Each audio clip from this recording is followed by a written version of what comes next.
up, guys? It's your boy Paul. I'm back with you. This is Rideout Reviews, and today is Throwback Thursday.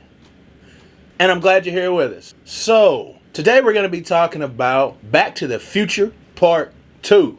Yeah, this movie dope, so let's jump into it. Back to the Future 2 stars Michael J. Fox, Christopher Lloyd, Leah Thompson, Thomas F. Wilson, and Elizabeth Shue. After visiting 2015, Marty McFly must repeat his visit to 1955 to prevent disastrous changes in 1985 without interfering with his first trip. Dude, this movie had me tripping, man. I just loved watching this movie, dude. It had my mind tripping.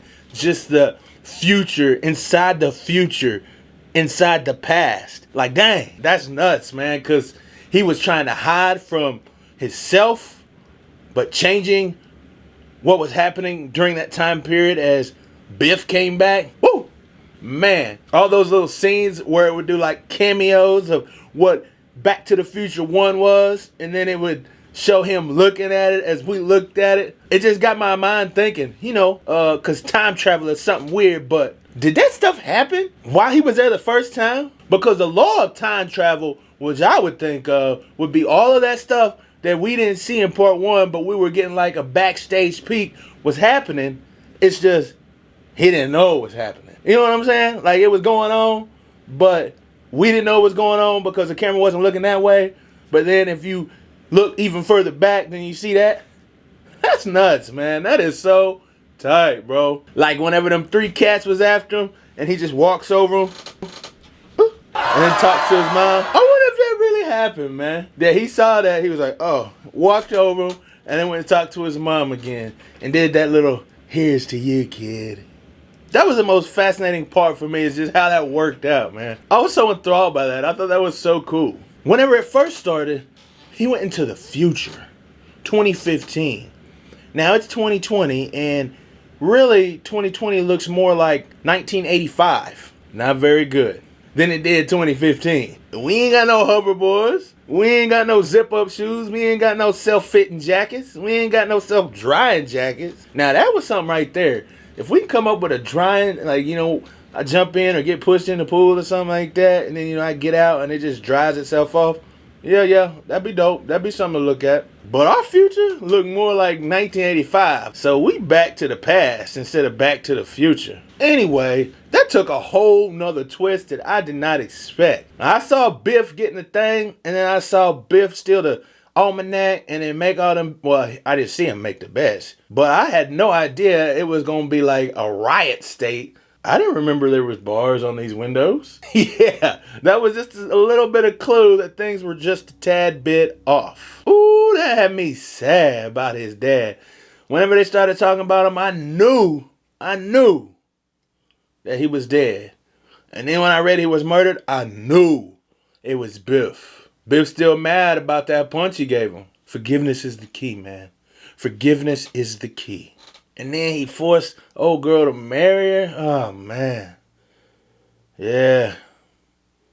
That wasn't good.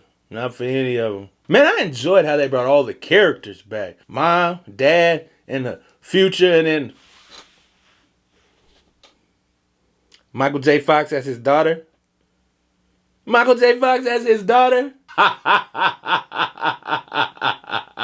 At first, I would have thought they was going to put his girlfriend as his daughter, but they put Michael J. Fox as his own daughter. And then I like how he played himself, man. He gave him like a little squeaky voice. He's like, hey, man, I can't do this, man. This is not me.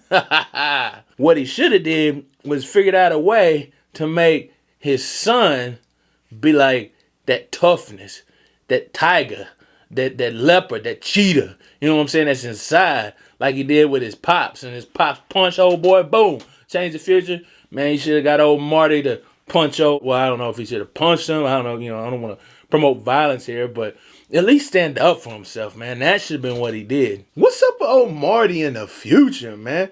This chicken stuff, like, I hope that his girlfriend / wife in the future is going to let him know that he needs to stop acting like when somebody calls him a chicken, he has to bawl. Because that ruined his whole life, his whole career, his whole trajectory. Brother need to learn to back down. And I hope his girl/wife tell him that. Maybe we'll find out in 3. Though I don't know, because it's going to be in the West, which is on its own different.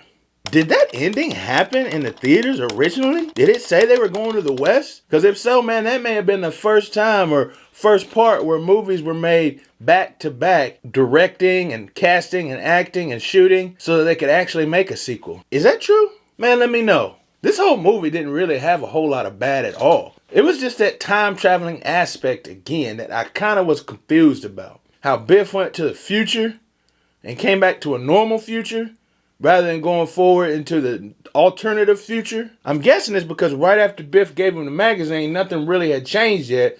So Biff went into the normal future. While the other guys went to the past because in that past, Biff had already done something different. I'm guessing that is the case. They did the little chart with the alternate universes to kind of give us like an idea of why it would happen in that way. So I'm thinking that's it. But if not, they would have never gotten that car back because Biff would have flew into the new altered future rather than the old same future. But like I said, man, future time traveling is some weird, crazy stuff. But that's how I'm guessing.